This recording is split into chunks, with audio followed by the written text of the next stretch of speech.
नमस्कार, स्वागत है आपका ITNO स्वदेश पर। आपके साथ मैं हूं अभिषेक सत्यव्रतम। जून तिमाही के बिजनेस अपडेट्स के साथ ही नतीजों का काउंटडाउन भी शुरू हो गया है। बिजनेस अपडेट्स को देखकर कुछ तस्वीर तो साफ हो रही है, लेकिन पूरी पिक्चर कैसी होगी इसे लेकर निवेशकों के मन में दुविधा है, भारी कंफ्यूजन है। क्योंकि ये जो तिमाही बीती है इसमें इवेंट्स ढेर सारे थे।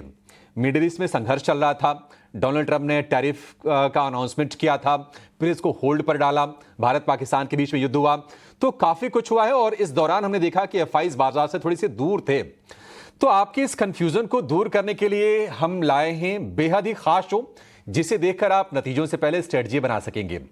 आपकी मदद के लिए हमारे साथ हैं हमारी पूरी की पूरी रिसर्च टीम, जो 5 अलग अलग बड़े सेक्टर का आउटलुक आपको बताएगी। और उन सेक्टर्स पर एक्सपर्ट कमेंट के लिए हमारे साथ मौजूद हैं जियोजित फाइनेंशियल सर्विसेज के senior vice president Gaurang Shah. तो चलिए शुरू करते हैं हमारा खास शो, रिजल्ट्स प्रीव्यू, Q1 की तैयारी।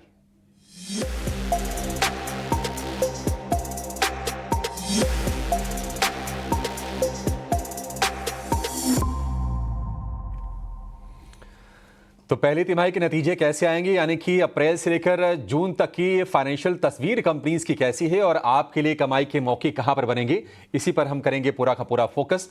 और हमारी रिसर्च टीम हमारे साथ जुड़ेंगी। 4-5 सेक्टर जो बाजार में बड़ा वेटेज रखते हैं उनकी हम चर्चा करेंगे, जैसे कि banking, financial, IT, oil and gas हो गया और ऑटो हो गया। इन तमाम सेक्टर्स पर अपने हम रिसर्चर्स को जोड़ेंगे और उनसे समझने की कोशिश करेंगे कि किस तरह के नतीजे आ सकते हैं। और उस पर व्यू लेंगे हम गौरांग शाह से, जो कि हमारे साथ जुड़ गए हैं। गौरांग सर, बहुत शुक्रिया आपका समय देने के लिए। स्वागत है आपका ITNO स्वदेश पर। पहला कॉमेंट आपसे गौरांग सर, काफी हैपनिंग बीती है ये पिछली तिमाही, बहुत सारे इवेंट्स रहे। हालांकि हमने देखा कि पिछले जो 2 क्वार्टर के जो नंबर्स आए हैं वो थोड़े से मिक्स्ड बैग थे, कोई क्लियर ट्रेंड निकल के आया नहीं कि अच्छे हैं या खराब हैं। आप जरा बताइए कि आपकी उम्मीदें ये जून क्वार्टर के नंबर से क्या हैं और कहां पर आप फोकस करके चल रहे हैं? धन्यवाद अभिषेक जी, आपका सभी को प्रणाम और शुभ दिन हमारे तरफ से। तो पिछले वित्तीय वर्ष के अगर आप तीसरी और चौथी तिमाही पर नजर डालें तो तीसरी तिमाही में मायूसी और निराशा कुछ ज्यादा थी। चौथी तिमाही में पिछले वित्तीय वर्ष के नतीजों में थोड़ा बहुत हल्का सा सुधार होते हुए दिखा और वो बेहतर रंग और रुझान आते हुए दिखा चौथी तिमाही में। और चौथी तिमाही के पश्चात कुछ कंपनियों के मैनेजमेंट ने जब प्रेस कॉन्फ्रेंस करी, कॉन कॉल करे, तो इतना बिल्कुल स्पष्ट उन्होंने बताया था कि आने वाले तिमाही नतीजों में सुधार का प्रयास होगा और इन नतीजों को यहां से और बेहतर करने का प्रयास होगा। इसके साथ साथ अगर आप जो भी अभी आपने कार्यक्रम की शुरुआत में टिप्पणी करी, खाड़ी में जो युद्ध का माहौल था, रशिया और यूक्रेन के बीच में अभी भी परिस्थिति थोड़ी बहुत नाजुक है युद्ध को लेकर के, और इसके बीच में टैरिफ भी आ गई अमेरिका के राष्ट्रपति ट्रंप की तरफ से और कच्चे तेल के दाम में उबाल भी हमने देख लिया, अब काफी कुछ नीचे की तरफ कच्चे तेल के दाम। तो इन सब परिस्थितियों को देखते हुए मेरे ख्याल से चौथी तिमाही से क्षेत्र और कंपनी के आधार पर कुछ जगहों पर अभिषेक भाई नतीजे बेहतर आने का अनुमान है। ज्यादा निराशा न हो, तो बस यही हम प्रार्थना कर सकते हैं, लेकिन थोड़ा बहुत सुधार क्षेत्र और कंपनी के आधार पर आने की बिल्कुल गुंजाइश है। निराशा ज्यादा नहीं होगी, उम्मीद ये करते हैं थोड़ा सुधार हम देख सकते हैं और कोशिश करेंगे कि बिल्कुल सटीक अंदाज में आपको हम सेक्टर को डाइसेक्ट करके उसकी बारीकियां जो हैं आपके सामने रखें और विद इन सेक्टर कौन सी कंपनीज पर आपको फोकस करके चलना है नतीजों की तैयारी के लिहाज से, ये भी हम गौरांग सर से जानेंगे और उनके कुछ फेवरेट स्टॉक्स भी जानेंगे ताकि आप पहले से प्लानिंग करके रख लें। चलिए अपने सहयोगियों को जोड़ते हैं और शुरुआत उस सेक्टर से करेंगे जिसका वेटेज सबसे ज्यादा है निफ्टी में, यानी कि बैंकिंग एंड फाइनेंशियल। करीब 36% के आसपास का वेटेज है। हमारे साथ हमारे सहयोगी वरुण दुबे जुड़ गए हैं। वरुण, आपसे जानना चाहेंगे कि किस तरह के नंबर आएंगे बीएफएसआई स्पेस में, यानी कि बैंकिंग में, फाइनेंशियल में, एनबीएफसीज में, क्योंकि पिछली जो तिमाही बीती है इसमें तो रेट कट का तोहफा भी आया है। अब टोटल मिला दें तो इस साल में 1% का रेट कट हो गया है, ये तो एक बड़ा बूस्ट। और आरबीआई भी हम देख रहे हैं कि लगातार लिक्विडिटी देने के लिए कदम उठाते रहा है। नंबर्स किस तरह के आएंगे? देखिए बीएफएसआई सेगमेंट के लिए अगर आप देखेंगे तो पहली तिमाही थोड़ी बहुत हल्की कमज़ोर रहने वाली है। कमज़ोरी का मतलब ये नहीं कि आपको कोई डी ग्रोथ देखने मिलेगी, लेकिन जिस तरह की ग्रोथ इसके पहले क्वार्टर्स में देखने मिली थी वो शायद थोड़ी ठंडी होते हुए नजर आ रही है। वैसे भी अगर आप देखेंगे तो आरबीआई जो अपना अपडेट देता है फोर्थ नाइटली क्रेडिट ग्रोथ का, उसमें अगर आप देखेंगे तो सिंगल डिजिट ग्रोथ ही देखने मिली थी। तो इस बार आपको ओवरऑल बीएफएसआई सेगमेंट में सिंगल डिजिट ग्रोथ ही देखने मिलने वाली है, कोई बहुत बड़ी ग्रोथ देखने मिलेगी नहीं। इसके अलावा अगर आप देखेंगे तो नेट इंटरेस्ट मार्जिन में शायद आपको अक्रॉस बीएफएसआई सेगमेंट थोड़ा बहुत दबाव जो है वो देखने मिलेगा। ओवरऑल क्रेडिट कॉस्ट जो है उसमें भी शायद आपको थोड़ी बहुत बढ़ोतरी देखने मिल सकती है। No doubt cost of funds थोड़े बहुत कम हुए हैं, लेकिन अभी भी जो भी रेट कट हुआ था उसका पूरा इम्पैक्ट जो है कॉस्ट ऑफ फंड्स पे नहीं आया है। हो सकता है कि आने वाले क्वार्टर्स में आपको देखने मिले। पीपीओपी अगर आप देखेंगे तो थोड़ी बहुत आपको उसमें गिरावट देखने मिलेगी। स्लिपेजेस जो है बैंक्स में खासकर वहाँ पे शायद आपको थोड़ी बहुत बढ़ोतरी देखने मिल सकती है। हालांकि जीसेक यील्ड जो कम हुई है उसका इम्पैक्ट जो है आपको पीएसयू बैंक्स में थोड़े बहुत ट्रेजरी परफॉर्मेंस जो है उसमें देखने मिलेगा। ट्रेजरी गेंस जो है वो शायद आपको देखने मिल सकते हैं। एनबीएफसीज में अगर आप देखेंगे तो व्हीकल फाइनेंस वहाँ पे थोड़ा बहुत ठीक ठाक ग्रोथ होगी। जो हाउसिंग फाइनेंस है वहाँ पे ग्रोथ अच्छी होगी, लेकिन माइक्रो फाइनेंस जो है वहाँ पे दबाव था और शायद अभी भी दबाव देखने मिलेगा। खासकर जो एसेट क्वालिटी है माइक्रो फाइनेंस में वो शायद थोड़ी बहुत दबाव में इस बार भी रह सकती है। तो पूरा अगर आप देखेंगे तो बीएफएसआई सेगमेंट में एक ठंडा क्वार्टर इस बार रहने वाला है। ठीक है, एक ठंडी तिमाही हो सकती है क्योंकि लोन ग्रोथ में कमी, मार्जिन पर थोड़ा सा दबाव, और एनबीएफसीज की बात करें तो व्हीकल फाइनेंसर्स के डिसबर्समेंट ग्रोथ में गिरावट देखने को मिल सकती है। मे बी आगे चलकर जब एक्चुअल इम्पैक्ट आना शुरू हो जाए, जब कह सकते हैं कि ट्रांसमिशन होना जब शुरू हो जाए बैंकों की तरफ से रेट में कट का, तो बेनिफिट मिले। ये क्वार्टर थोड़ा सा ठंडा रहेगा। गौरांग सर, आप जरा बताइए आपका व्यू क्या है और कोई पसंदीदा शेयर बैंकिंग और एनबीएफसी स्पेस से आपका? देखिए अभिषेक भाई, पहले तो ये अनिवार्य होगा कि हम डिस्क्लोजर दे दें क्षेत्र और कंपनी के पहले राय देने से पहले। तो जो भी निवेश लायक लंबी अवधि के लिए रणनीति आपके समक्ष इस कार्यक्रम में हम रखेंगे वो हमारी रिसर्च टीम के तरफ से है, बुनियादी तर्क के आधार पर। इसमें हमारी कंपनी जियोजित या मेरा कोई निजी निवेश नहीं है और ना ही किसी प्रकार का वित्तीय लाभ हमें मिल रहा है और ना ही किसी प्रकार का कॉन्फ्लिक्ट ऑफ इंटरेस्ट। लेकिन इसी स्तर पर हम इसी प्रकार से हम राय हमारे क्लाइंट्स को देते हैं, तो हो सकता है उनका लंबी अवधि के लिए निवेश हो। तो अभी आपके सहयोगी वरुण दुबे और हमारे मित्र वरुण दुबे जो बात कर रहे थे वित्तीय क्षेत्र की, देखिए स्लिपेजेस न हो ये एक बहुत बड़ा सुधार है मेरी जहां तक समझ और जानकारी है। क्योंकि जब स्लिपेजेस होते हैं तो ग्रॉस नेट एनपीए में ऊपर की तरफ के दायरे बनते हैं, प्रोविजनिंग्स करनी पड़ती हैं, और अगर स्लिपेजेस नहीं होते हैं और रिकवरी होती है तो वही प्रोविजंस वापस बैलेंस शीट पर आ जाती है और बैलेंस शीट उसी प्रकार से मजबूत बनती है और स्वाभाविक है ग्रॉस नेट एनपीए में नीचे की तरफ के आंकड़े। मार्जिन में सुधार ये निर्भर करता है, हर एक बैंक के ऊपर निर्भर करता है अभिषेक भाई, उनके कॉस्ट ऑफ बोरिंग पर और कॉस्ट ऑफ लेंडिंग पर। तो ये मार्जिन हो जाता है उनका नेट इंटरेस्ट इनकम या मार्जिन आप उसे कह सकते हैं। तो इस क्षेत्र में से ऐसे तो काफी सारी पसंद है सरकारी बैंकों में, निजी क्षेत्र के बैंकों में और मजबूत एनबीएफसीज में, लेकिन एक विकल्प अगर आपके समक्ष रखना हो लंबी अवधि के लिए। और एक बात कहना चाहूंगा अभिषेक भाई आपके दर्शकों के लिए कि तिमाही दर तिमाही नतीजों को आकलन करके अपनी लंबी अवधि का निवेश है उसमें कोई बड़ा परिवर्तन न करें। हो सकता है, बिल्कुल मुमकिन है, किसी एक या दो तिमाही में किसी एक क्षेत्र पर या कोई कंपनी पर दबाव आ सकता है, कारण एक नहीं अनेक हो सकते हैं, लेकिन वो छोटी मध्यम अवधि के लिए होता है। लंबी अवधि के लिए सकारात्मक नजरिया तो इस वित्तीय क्षेत्र में से निजी क्षेत्र की बैंक आईसीआईसीआई बैंक पर खरीदारी की राय हमारी काफी लंबे समय रहेगी। 1560 का एक अनुमानित लक्ष्यांक है और आज जो भी कंपनियों के बारे में निवेश के लिए बात करेंगे, क्योंकि पहली तिमाही के नतीजे मेरे ख्याल से 10 यानी कि परसों टीसीएस का आगाज होगा पहली तिमाही के नतीजे से, तो कुछ जगहों पर हमने लक्ष्यांक नहीं दिए क्योंकि पहली तिमाही बिल्कुल दरवाजे पर खड़ी है। तो नतीजों के देखने के पश्चात हो सकता है हम हमारे जो लक्ष्यांक है उसमें परिवर्तन करें। ये परफेक्ट स्ट्रेटजी है सर, और बिल्कुल आपने सही बात कही कि नहीं एक तिमाही के नतीजे देखकर कंपनी के भविष्य का आकलन कर लेना ये उतना उचित नहीं होगा। तो ये आपको लिए मतलब हमारी कोशिश भी यही है गौरांग भाई कि ये इसी तरह के इंसाइट्स आपसे मिले। हम ना समग्रता में विश्वास रखते हैं और उसी तरह से लोगों की तैयारी करवाना भी चाहते हैं। ऐसा नहीं कि सिर्फ हम फाइनेंशियल देखिए एक तिमाही की या फिर कुछ ऐसा एक्सीडेंट हुआ है तो हम पोर्टफोलियो में मतलब बदलाव करा दें। छोटे मोटे चेंजेस चलते हैं, बट एक कंप्लीट मुकम्मल तैयारी होनी चाहिए। अगला जो सेक्टर, जो बड़ा सेक्टर है वो है आईटी का, और आईटी कंपनीज के लिए हमने देखा कि टैरिफ वाली टेंशन रही, अब डोनाल्ड ट्रंप ने पहले टैरिफ का ऐलान किया 2 अप्रैल को, 9 अप्रैल को कहा कि नहीं हम 3 महीने की मोहलत देंगे। अमेरिका में थोड़ी सी कॉस्ट कटिंग वाले भी मेजर्स हो रहे थे। ऐसा लग रहा था कि नहीं इकोनॉमी अगर स्लो डाउन में जाती है तो आईटी कंपनीज के लिए मुश्किल होगी। आंकड़े जो आए थोड़े से मिक्स्ड बैग आए आईटी कंपनीज के, लेकिन उम्मीदें क्या हैं Q1 से, ये बताने के लिए हमारे सहयोगी पुलकित हमारे साथ जुड़ गए हैं। पुलकित, आईटी में बताइए फोकस कहां पर रहेगा और ओवरऑल किस तरह के क्वार्टर की उम्मीद करके हम चल रहे हैं?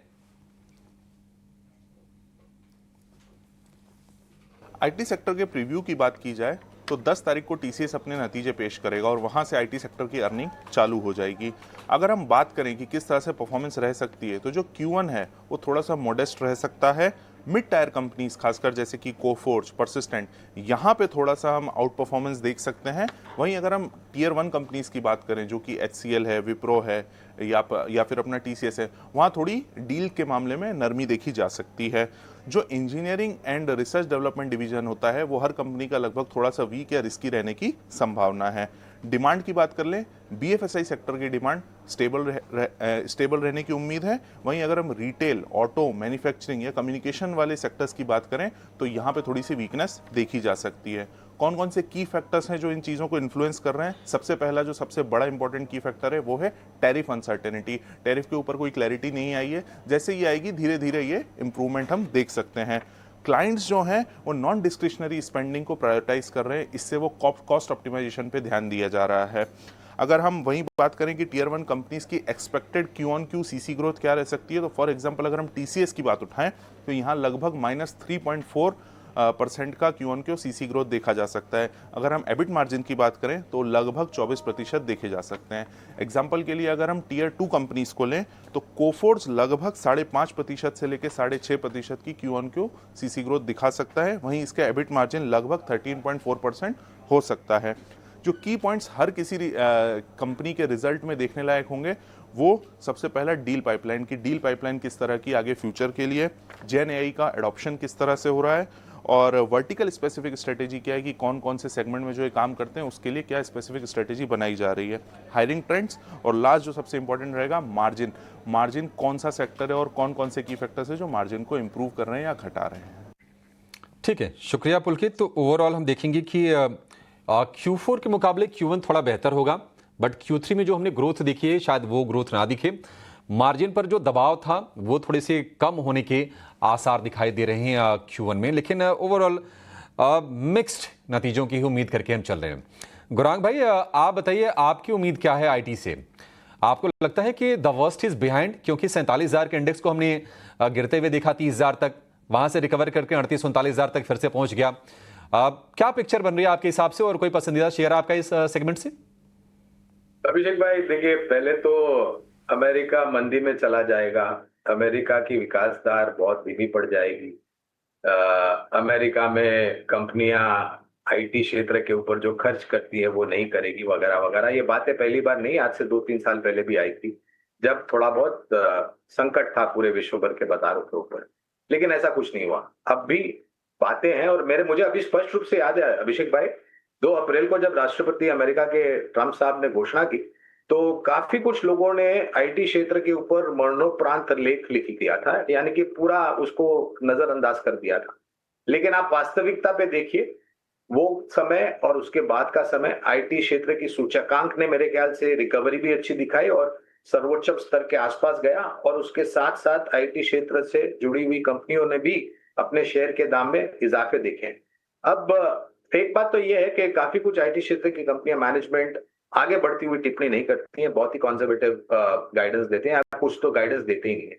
आपके सहयोगी ने अभी बात करे थे आईटी क्षेत्र पर, तो पहला नाम उन्होंने लिया था कोफोर्ज का। ये कंपनी का शेयर का हाल ही में विभाजन हुआ है, आईटी क्षेत्र की मझौली कंपनी है। यहाँ पर भी पसंद दिग्गज मझौली और छोटी कंपनियों में है आईटी क्षेत्र की, लेकिन कोई एक शेयर अगर यहाँ पर लंबी अवधि की अगर विचारधारा आप रखते हैं तो कोफोर्ज पर लंबी अवधि के लिए खरीदारी की राय है। लक्ष्यांक हमने इसलिए नहीं दिए क्योंकि जैसे हमने बताया कार्यक्रम की शुरुआत में कि पहले नतीजे बिल्कुल दरवाजे पर खड़े हैं और नतीजों देखने के बाद हम लक्ष्यांक को लेकर के परिवर्तन करें। ठीक है, कोफोर्ज आपके फोकस पर होना चाहिए। एक बार नतीजे आ जाए उसके बाद टारगेट की हम फिर से समीक्षा कर लेंगे और गौरांग सर को फिर से कोशिश करेंगे, फिर से जोड़ेंगे और समझेंगे प्रीव्यू अगर हम कर रहे हैं तो रिव्यू भी गौरांग सर के साथ ही करेंगे। ये आज हम अपॉइंटमेंट ले लेते हैं सर आपसे। एक छोटे से ब्रेक के बाद आपका फिर से स्वागत है। आप देख रहे हैं रिजल्ट प्रीव्यू Q1 की तैयारी, और हमारे साथ हैं जुजित फाइनेंशियल के गौरांग शाह, जो तमाम सेक्टर पर आपके लिए रणनीति बना रहे हैं और अपने पसंदीदा शेयर भी बता रहे हैं, ताकि आप एडवांस में रिजल्ट सीजन की तैयारी कर लें और अपने शेयर चुन लें। ब्रेक से पहले हमने 2 सेक्टर की हमने बातचीत की। अब फटाफट 3 सेक्टर जो बचे हैं जहां पर हमारी नज़र है उनकी बातचीत कर लेते हैं। FMCG के लिए नतीजे कैसे आएंगे, इस पर जानकारी के साथ हमारी सहयोगी स्नेही जुड़ गई हैं। स्नेही, बताइए FMCG के नंबर्स कैसे आएंगे?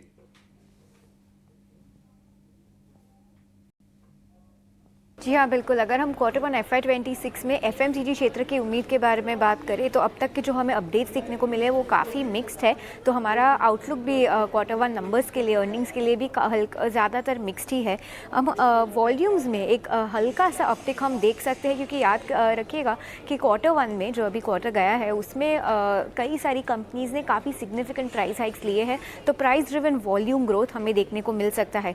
QSR कंपनीज़ के बारे में बात करेंगे, जैसे कि देवयानी है, तो वहाँ पर डिमांड एनवायरनमेंट हमें थोड़ा सा दबाव में दिख सकता है।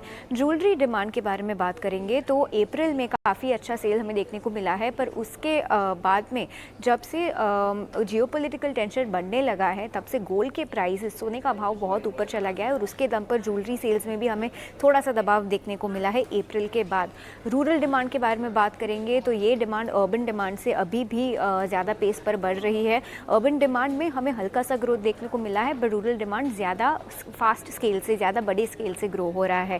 पाम ऑयल के बारे में बात करते हैं तो भारत ने काफ़ी लेटली पाम ऑयल के ड्यूटी में एक कट लिया है, तो जो सारे FMCG कंपनीज़ है जो पाम ऑयल अपने रॉ मटेरियल में यूज़ करते हैं उनके लिए काफ़ी अच्छी बात हो जाएगी, क्योंकि रॉ मटेरियल इन्फ्लेशन थोड़ा सा हल्का हो जाएगा इन कंपनीज़ के लिए। अभी हम बात करेंगे कि पॉजिटिव ट्रिगर्स क्या रह सकते हैं। इस साल हमें बारिश की अच्छी उम्मीद है। इनकम टैक्स कट भी अनाउंस किए गए हैं बजट में, और अभी फ़िलहाल RBI ने भी इंटरेस्ट रेट्स में भी बड़ा सा कट अनाउंस किया है, तो ये सारी चीज़ें कंजम्पशन और FMCG क्षेत्र के लिए काफ़ी पॉजिटिव हो सकती है। अब स्टॉक स्पेसिफिक बात करें तो मैरिको, ब्रिटानिया, जुबिलेंट फूडवर्क्स की उम्मीद है कि वो अच्छा परफॉर्म करेंगे। दूसरी तरफ वरुण बेवरेजेस, कोलगेट, इमामी और देवयानी की उम्मीद है कि वो ज़रा सा अंडर परफॉर्म करेंगे। तो ये था FY26 के फर्स्ट क्वार्टर के लिए FMCG का हमारा आउटलुक। FMCG के तो वैसे जो Q1 की जो ऑपरेशनल अपडेट्स आए ना उसमें झलक मिल गई है कि नतीजे कैसे रहेंगे, लेकिन कंजम्पशन के सेगमेंट को थोड़ा ब्रॉड करते हैं, जरा ऑटो को भी शामिल करते हैं और ये समझते हैं कि ऑटो कंपनीज के जो आंकड़े आएंगे, जो नतीजे आएंगे वो कैसे रहेंगे। सृष्टि भी हमारे साथ है। सृष्टि, बताइए ऑटो सेगमेंट से क्या उम्मीदें हैं, क्या थोड़ा सुस्त रहेगा ये क्वार्टर? जी हाँ, तो ऑटो सेक्टर की उम्मीदों की बात करें तो इस बार ज़्यादा उम्मीदें नहीं लगानी चाहिए, क्योंकि रफ्तार जो है धीमी गति से होती हुई दिख रही है सभी ऑटो कंपनीज़ की। खास तौर पे आप देखें अगर आय के फ्रंट पे तो इस बार लगभग सपाट ग्रोथ की हम उम्मीद कर रहे हैं। हालांकि मार्जिन और मुनाफे में जो है गिरावट ज़रूर हो सकती है इस बार। इसके पीछे की वजह जो है इनकी इनलाइन वॉल्यूम्स हैं, जहाँ पर आप अगर वॉल्यूम ग्रोथ देखेंगे तो 2 व्हीलर पैसेंजर व्हीकल की वॉल्यूम्स में मामूली सी 1% की बढ़त देखने को मिली है। वहीं कमर्शियल व्हीकल की वॉल्यूम्स तो पहली तिमाही को पिछली तिमाही Q1 ऑफ FY25 से कंपेयर करें तो एक गिरावट का ही ट्रेंड हमने देखा है। ऐसे में मार्जिन प्रेशर भी आते हुए दिख सकता है, क्योंकि कई सारे जो उनकी कमोडिटीज़ है वहाँ पर एक जो उनकी हेडविंड्स है उसकी चलते जो है इनको इम्पैक्ट हो सकता है। डिस्काउंट्स बढ़ते हुए दिखे हैं, एडवर्टाइजमेंट स्पेंड इस बार ज़्यादा हुआ है, तो ये सभी फैक्टर्स कंपनी के मार्जिन पर भी इम्पैक्ट करेंगे, ऐसा मानना है। साथ ही टाटा मोटर्स, JLR, ये सेगमेंट जो है काफ़ी प्रेशर डाल सकता है ओवरऑल अगर पूरे ऑटो सेक्टर को कंपेयर करें, क्योंकि JLR से जुड़ी दिक्कतें जो है वो तो हम सभी समझते ही हैं, और क्योंकि JLR का फॉरेन करेंसी में हम इम्पैक्ट यहाँ पर देखते हैं, तो उसके चलते जो है आप देखेंगे कि टाटा मोटर्स की वजह से भी पूरे ऑटो सेक्टर में एक इम्पैक्ट रहेगा। M&M TVS मोटर्स से जो है एक अच्छे नतीजों की उम्मीद है। वहीं Maruti, hero MotoCorp, Tata Motors, कुछ टायर और बैटरी कंपनीज इम्पैक्ट ज़रूर कर सकती हैं, उनके नतीजे कमज़ोर रह सकते हैं। ठीक है, थोड़ा सा मिक्स्ड रहेगा ऑटो में भी। गौरांग सर, कंजम्पशन का हमने दोनों की दोनों चीज़ें FMCG ऑटो हमने क्लब कर दिया। आप ज़रा बताइए कि आपको कैसा लग रही है तस्वीर इन दोनों सेक्टर की, और इनमें से आपके फोकस लिस्ट में कौन से शेयर हैं? तो अभिषेक भाई, पहले खपत यानी कि FMCG क्षेत्र में जो भी टिप्पणी आपके सहयोगी ने करी उसको 2 और चीज जोड़ना चाहूंगा। पहला है कच्चे तेल के दाम जो $80 के पार थे वो अब $65-68 प्रति बैरल के आसपास आए हैं। मैं ब्रेंट और NYMEX की बात कर रहा हूँ।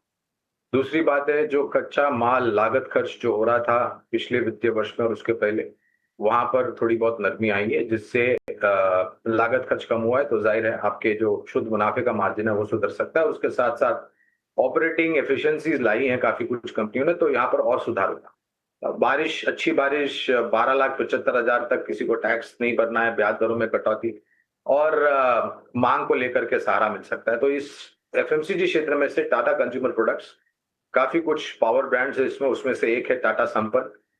फैला हुआ कारोबार है, ऑर्गेनिक फूड्स में भी इन्होंने अपने नक्शे कदम रहे, तो लंबी अवधि के लिए यहाँ पर खरीदारी की राय है। ऑटो क्षेत्र में से एक कंपनी जो हमें लग रहा है कि बाकी अन्य प्रतिस्पर्धी कंपनियों से थोड़ी बहुत विपरीत और बेहतर चाल सकता है, वो है MNM, Mahindra and Mahindra limited. ठीक है, एमएनएम और टाटा कंज्यूमर, इस पर आप फोकस करके चलिए। एमएनएम तो कंसेंसस बाय है, हम चाहे फंडामेंटल एक्सपर्ट से पूछें या फिर टेक्निकल एक्सपर्ट से, सभी की लिस्ट में एमएनएम का शेयर जरूर है। और इसके भी जो अपडेट्स आए थे वो तो अच्छे ही आए थे एमएनएम के, और लक्ष्य 3380 रुपए का दिया है गौरांग सर ने 12 महीने के लिए। आखिर में एक और सेक्टर, और उस सेक्टर की एक ही दिग्गज कंपनी है जिसका वेटेज है काफी बड़ा, ऑयल एंड गैस में हम बात कर रहे हैं रिलायंस की। लेकिन ओवरऑल इस सेक्टर के नतीजे आएंगे कैसे? क्रूड में हमने वोलेटिलिटी देखी, भाव 60 के नीचे भी गए, भाव फिर 80 की तरफ भी गए, और इस वक्त बीचों बीच है $70 के आसपास के प्राइसेस हैं ब्रेंट क्रूड के।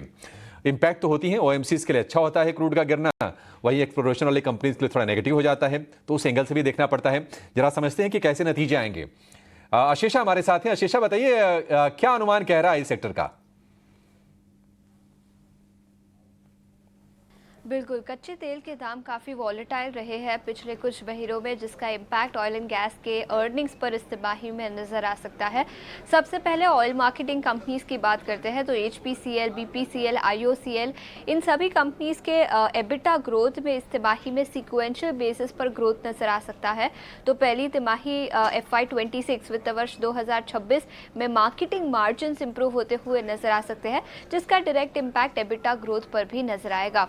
लेकिन इसके अलावा सिटी गैस डिस्ट्रीब्यूशन कंपनीज की बात करें तो MGL, IGL, इन सभी कंपनीज के मार्जिन्स में इंप्रूवमेंट दिखेगा सिक्वेंशियल बेसिस पर। याद रखिए रॉ मटेरियल प्राइसेस घटे हैं, जिसका डायरेक्ट इम्पैक्ट कंपनी के मार्जिन्स पर दिखाई देगा सिटी गैस डिस्ट्रीब्यूशन कंपनीज में।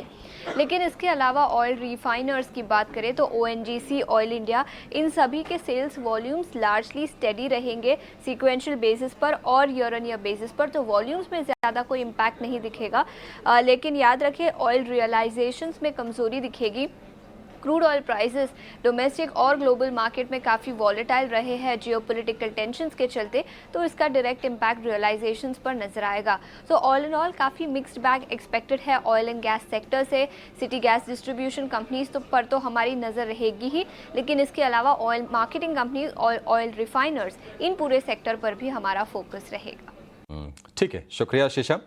गौरांग सर, हमारे डायरेक्टर साहब ने हमें 1 मिनट का ग्रेस पीरियड दिया है। बताइए सर, ये सेक्टर आप कैसे देख रहे हैं? रेगुलेटेड भी है, कॉन्सेंट्रेटेड भी है, आपकी नज़र कहाँ पर है? आपके डायरेक्टर साहब का धन्यवाद करना चाहूंगा जो 1 मिनट काफी ज्यादा दी है। तो इस क्षेत्र में देखिए अभिषेक भाई, एक फैली हुई कंपनी है, चौतरफा कारोबार है, रिलायंस इंडस्ट्रीज लिमिटेड। इनके पास रिफाइनिंग भी है, रिटेलिंग भी है, इनके पास भिन्न विभिन्न और कारोबार भी है। और जामनगर में जो रिफाइनरी है, मेरे ख्याल से वो उच्च टेक्नोलॉजी का प्रयोग करते हैं, जहां से highest of highest sulphur content crude का भी ये रिफाइनिंग कर सकते हैं। तो रिलायंस इंडस्ट्रीज पर तो मुझे याद नहीं, कई सालों से हमारी खरीदारी की राय रही है लंबी।